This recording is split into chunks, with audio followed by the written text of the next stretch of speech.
The subject of awe, of course, this is a favorite of mine because an experience of awe is highly destabilizing. You know, awe used to be not just about encounters with the sublime, but it used to be encounters of what Otto Rank, I believe, called the mysterium tremendum e fascinosum, which is the sort of unfiltered totality of existence. You know, here you are naked and trembling before the cosmos, sitting on a mote of dust, suspended in a sunbeam in an infinite black void of space, with a little beating heart being the only thing that keeps you alive in an infinite cosmic ash of nothing. Like it's like the awe can be terrifying, you know? Something so much bigger than yourself can shrink you into nothingness, you know? But I think that this is where kind of the interpretive frameworks matter. So there were some recent studies in Stanford and Berkeley on the subject of awe. And the description they used, I think, was very apt. So they describe awe as an experience of such perceptual vastness, right? Such perceptual expansion that your mental models of the world that you created as a kid and into adolescence, you know, you create these algorithms and these maps of the world, right? That you use to engage with and manage the world. And for the most part, as Michael Pollan says, these algorithms serve us well. They allow us to kind of run on mostly autopilot most of the time.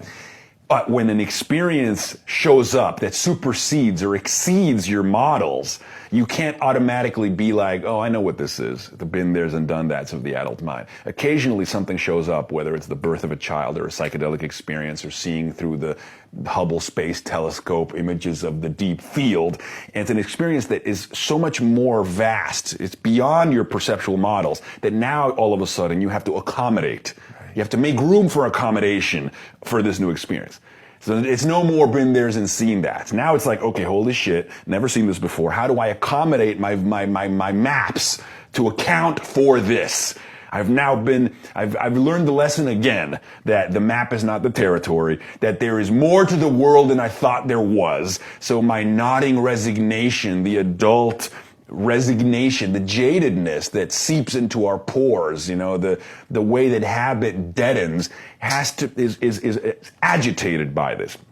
And it can be exhilarating or it can be scary. But the point is, it demands a response, right? And in this act of accommodation to this new experience, you might describe it as, at its best, an exhilarating neurostorm of intense intellectual pleasure, an experience of cognitive ecstasy. Certainly for people like Carl Sagan, he used to say, understanding is a kind of ecstasy. Isaiah Berlin said, to understand is to perceive patterns. A new gestalt is revealed. You have an experience of connecting the dots. You have an aha. You have a cathartic revelation. Joseph Campbell calls it the apotheosis, right? The moment of resurrection, realization, the moment of the cosmic download. I think, or something, this guy who, his last name's Moore, I can't remember his first name.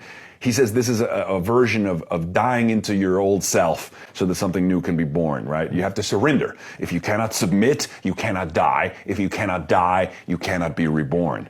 And this is what happens during an experience of awe. And that's why it can be terrifying until you learn to surrender, until you learn to let go. And when you do, well, according to Tim Doody, this is what happens.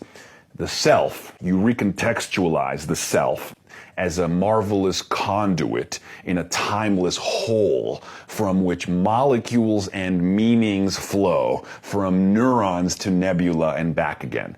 So in other words, you become one with the universe, right? You are part of the universe, but guess what? The universe is a part of you. You have Carl Sagan's notion that I am a way for the cosmos to know itself. And this is recontextualization of the self. Blasts new tunnels between the mind and the other. It ticks the box of Tolstoy in the sense that you find a way of bridging the finite with the infinite. And that is what a mystical experience is, right? William James, the American psychologist, says that if an experience of awe and rapture or poetic rhapsody ticks all these boxes, feelings of interconnection, feelings of communion with the infinite, feelings that you are part of something larger than yourself, feelings of ecstatic well-being, feelings of a noetic truth that's deeper than the literal grid of the everyday. If an experience ticks all those boxes, that is considered a mystical experience. Right. You know, and we know that is healing. All the studies being done at Johns Hopkins University and Imperial College of London with people suffering from treatment-resistant depression and treatment-resistant anxiety are given a single dose of psilocybin psychedelic mushrooms in a controlled environment with 2 therapists in the room. If they have a mystical experience, which a large majority of them do, they are healed of their existential distress. They no longer meet the criteria of depression and or anxiety. Why? Because the whole story of who and what they are has been transformed. They say the beginning of a personal crisis is when the story you tell yourself about yourself is no longer convincing, right? But you have an experience of awe. You have an experience of opiated adjacency. You have an experience that blasts new tunnels between yourself and the other. You have an experience of radical cosmic recontextualization when you connect with something larger than yourself. You have Campbell's apotheosis, right? And you are born anew.